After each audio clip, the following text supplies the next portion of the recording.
மரணித்து விட்டால் அந்த மனிதனுடைய உடம்பிலிருந்து அவனுடைய உயிர்கள் பறித்தெடுக்கப்படுகிறது. அந்த உயிர்கள் உடம்பிலிருந்தும் நரம்பிலிருந்தும் எலும்புகளிலிருந்தும் பறித்து எடுக்கப்படும் அந்த வேகத்திலே அந்த உடம்பு புண்ணா போய்விடுகிறது. எந்த ஒரு மையத்தும் அந்த காட்சியை தாங்க மாட்டார்கள்.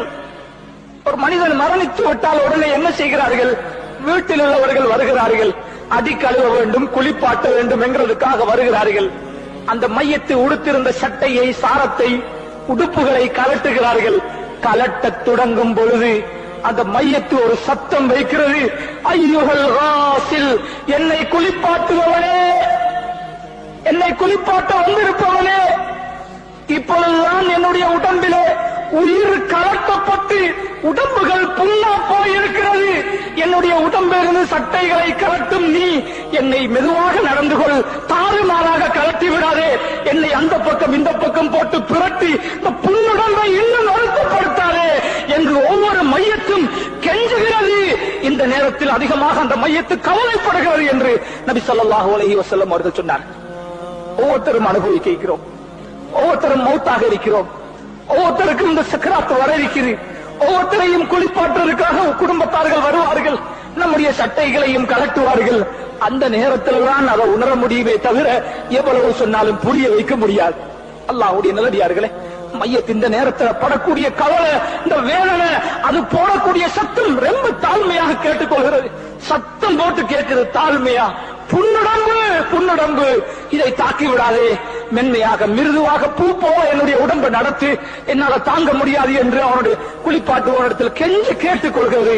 இந்த சத்தத்தை மனிதனையும் ஜின்களையும் தவிர உள்ள உலகத்திலே உள்ள அத்தனை உயிருள்ள வஸ்துக்களும் கேட்கிறது என்று நபி ஸல்லல்லாஹு அலைஹி வஸல்லம் அவர்கள் சொன்னார். அல்லாஹ்வுடைய நல்லடியார்களே, அதை குளிப்பாட்டுவதற்காக சட்டையை கலட்டினதோட தண்ணீரை கொண்டு வந்து வைக்கிறான் மனிதன் குளிப்பாட்ட. இப்பொழுது இன்னொரு தடவை சத்தத்தை என்ற மையத்திடுகிறது. மையத்து வேற யாரையும் யோசிக்க கூடாது. நம்ம ஒருத்தரை என்ன யோசிக்கும்? நான் தான் அது. நான் மரணிக்கும் பொழுது நான் இப்படி சத்தம் விடுவேனே, இப்படி ஒரு நிலைமை எனக்கு உருவாகுமே என்று நினைச்சா இன்னும் லேசாக இருக்கும். அல்லாஹ்வுடைய நல்லடியார்களே, அந்த மையத்து இரண்டாவது கத்துகிறது. குளிப்பாட்டுபவனே, நீ தண்ணீரை கொண்டு வந்து வைத்திருக்கிறாய், என்னுடைய உடம்பு புண்ணுடம்பு, நீ கொண்டு வந்து வைத்திருக்கும் இந்த தண்ணீர் என்னுடைய உடம்பு தாங்காது, அந்த தண்ணீர் சுடுகிறது, கொஞ்சம் ஆற்றிக்கொள், ஐஸ் தண்ணியை போட்டு ஊத்திடாது, என் உடம்பு தாங்காது, நல்லா சுடு தண்ணியையும் போட்டு என்ன குளிப்பாட்டாது, என் உடம்பு தாங்காது, சூடும் இல்லாமல் கடும் குளிரும் இல்லாமல் நடுப்பட்ட சாதாரண தண்ணீரை என்னுடைய உடம்பிலே மெதுவாக ஊற்றி என்னுடைய உடம்பை இறுக்கமாக தேய்த்து விடாது, உயிரோடு இருக்கும் பொழுது என் உடம்பை தேய்க்கிற மாதிரி நான் மௌத்தாகிட்டேன் என்ன அப்படி தேய்க்காது. இது கத்துகிறது. அந்த சத்தம் ஜின்களுக்கும் மனிதர்களுக்கும் தவிர எல்லா படைப்பினங்களுக்கும் கேட்கிறது. நம்ம வீட்டுல ஒரு பூனை இருந்தா அந்த பூனைக்கும் கேட்கும். அல்லாஹ்வுடைய நல்லடியார்கள், எல்லா மிருகங்களும் கேட்கிறது, எல்லா உயிரினங்களும் கேட்கிறது.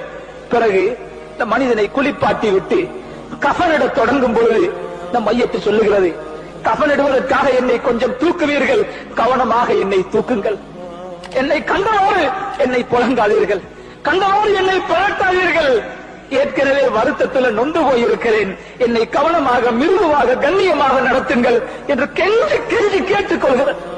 அதனாலதான் குளிப்பாற்ற நேரமும் குடும்பத்தில் உள்ளவங்க அந்த இடத்துல இருக்கணும். குடும்பத்தில் உள்ளவங்க மையத்துடைய வேலைகளை செய்யணும், ரொம்ப கண்ணியமாக நடந்து கொள்வாங்க. புறத்தி மனுஷனுக்கு இதெல்லாம் விளங்காது, அவருடைய வேலையை முடிக்க அவர் அவசரமா செயல்படுவார், அது மையத்துக்கு வருத்தமாகவும் அமையலாம். அல்லாஹ்வுடைய நல்லடியார்களே, கஃனிடும் பொழுது அந்த கஃனை செய்து முடிக்கும் பொழுது சொல்லுகிறது, என்னுடைய கஃனை மூடும் பொழுது முதலாவது முகத்து பக்கத்தை கட்டிடாதீங்க, முதலாவது என்னுடைய கால்களை மூடிவிடுங்கள், இரண்டாவது இடுப்பை மூடுங்கள், என்ற முகத்தை கடைசியா மூடுங்க, கடைசியா முகத்தை மூடுங்க. ஏண்டா என் குடும்பத்தை நான் ஒருக்க பார்க்கணும், இதுக்கு பிறகு இவங்களை பார்க்க முடியாது, இனிமேல் நான் இந்த முகங்களை பார்க்க வாரத்துக்கு மீண்டும் வர மாட்டேன், கடைசியாக என்னுடைய வீட்டிலிருந்து நான் அல்லாஹ்வை சந்திப்பதற்காக செல்லுகிறேன், கபருக்கு செல்லுகிறேன், என்ற முகத்தை கடைசியா மூடுங்க, கொஞ்சம் என் பிள்ளைகளை பார்க்கணும், வந்திருக்கிற சொந்தக்காரர்களை பார்க்கணும் என்று அந்த மையத்தை ரொம்ப பணிவாக சத்தமிட்டு அங்க இருக்கிறவங்கள்ட்ட கேட்டுக்கொள்வதாக நபி ஸல்லல்லாஹு அலைஹி வஸல்லம் அவர்கள் சொன்னார். அல்லாஹ்வுடைய நல்லடியார்களே, இந்த உலகம் சிறுசி, இதுல இன்பங்கள் சிறுசி, இதை கண்டு நாங்கள் ஏமாந்து தீக்கிறோம். ஒரு பெரிய வாழ்க்கை எங்களுக்கு பின்னாலே, மௌத்துக்கு பின்னாலே ஒரு நீண்ட ஹதீஸ், ஒரு சில விஷயங்களை ஞாபகத்திலே. ஆகவே அல்லாஹ்வுடைய நல்லடியார்களே, இரவில் தூங்குகிறோம், அன்புள்ள மனைவி பக்கத்திலே தூங்குகிறார், காலையில் இவளை சந்திக்கலாம் என்கிறதுக்கு என்ன உத்தரவாதம்? என்ற பிள்ளைகள் பக்கத்தில் இருக்கிறார், நான் இல்லாம இயலாது என்று சொல்லிக் கொண்டிருக்கிறோம். அடுத்த நிமிடம் எனக்கு மரணம் வந்து விட்டால் என் பிள்ளைகளுடைய செய்தி என்ன, என் தாய் தகப்பன் செய்தி என்ன? என்னை பெற்றவர்கள் இப்பொழுது கபரில் இருக்கிறார்கள், கூட பிறந்தவர்கள் கபரில் இருக்கிறார்கள். இந்த நிமிடம் இன்று வெள்ளிக்கிழமை இந்த நேரத்தில் அவர்களுடைய கபரிலே அவர்களுக்கு என்ன நடந்து கொண்டிருக்கிறது? என்ன நடக்கிறது? சிந்தித்து பாருங்கள் சகோதரர்கள், என்ன நடக்கிறது? சொர்க்கத்தில் இருக்கிறார்களா? நரக படுகொலையில் இருக்கிறார்களா? அவர்களுடைய நன்மையின் காரணமாக கபரிலிருந்து உயர்த்தப்பட்டு சுவர்க்கத்துக்கு சென்று விட்டார்களா? அல்லது அவர்களுடைய பாவத்தின் காரணமாக அந்த இருட்டறையிலே நொறுக்கப்பட்டு அல்லாஹ்வுடைய தண்டனைக்கு உட்பட்டு விட்டார்களா? யாருக்கு தெரியும்? இதே நிலைதான் நமக்கும் வரப்போகிறது. ஆகவே உலகத்துல எங்க போனாலும், எந்த நாட்டுக்கு போனாலும் மௌத்த மறந்து மட்டும் வாழக்கூடாது. மௌத்த அடிக்கடி நினைக்கிறது அமல் செய்வதற்கு லேசி, தொழுவதற்கு லேசி, ஜிக்ர் செய்வது லேசி. மௌத்தை நினைக்கிறவன் அமல் லேசி, ஜிக்ர் லேசி, குர்ஆன் ஓதுறது லேசி, குடும்பத்தை தீனுடைய அடிப்படையிலே, இஸ்லாமிய அடிப்படையிலே வழிநடத்துறது லேசி, வியாபாரம் செய்யறது லேசி, ஹலாலாக நடந்து கொள்றது லேசி, ஹராத்திலிருந்து தவிர்ந்து கொள்றது லேசி, மௌத்தை முன்வைத்து வாழும் பொழுது. ஆகவே எல்லாரும் அடையவருக்கும் அந்த மரணத்தை அல்லாஹ் நம் அத்தனை பேருக்கும் சாந்தியானதாக, ஈடற்றம் மிக்கதாக ஆக்கி அருள்வானாக. யா அல்லாஹ், எங்களுடைய பாவங்களை மன்னிப்பாயாக, நன்மைக்கு வழிகாட்டுவாயாக, பாவத்திலிருந்து நம்மை பாதுகாப்பாயாக. நாம் எல்லாரையும் காத்து கொண்டிருக்கும் அந்த மௌத்தை யா அல்லாஹ், அந்த மௌத்துடைய சக்கராத்தை நமக்கு லேசுபடுத்துவாயாக. சக்கராத்துடைய வருத்தத்தை கொண்டு நம்மை சோதித்து விடாது யா அல்லாஹ். நம்முடைய உடம்புகள் தாங்காது யா அல்லாஹ். உன்னுடைய அருள் தேவை யா அல்லாஹ். உன்னுடைய கிருபை நமக்கு தேவைப்படுகிறது யா அல்லாஹ். நமக்கு நேரான வழியை காட்டுவாயாக, உனக்கு விருப்பமான வாழ்க்கையை நசீபாக்குவாயாக. நபிகளாரின் வாழ்க்கை வழிமுறைகளை நம்முடைய வாழ்க்கையில் எடுத்து நிற்க தௌபு செய்திடுவாயாக. பாவம் செய்பவர்களை பாவத்திலிருந்து பாதுகாத்திடுவாயாக.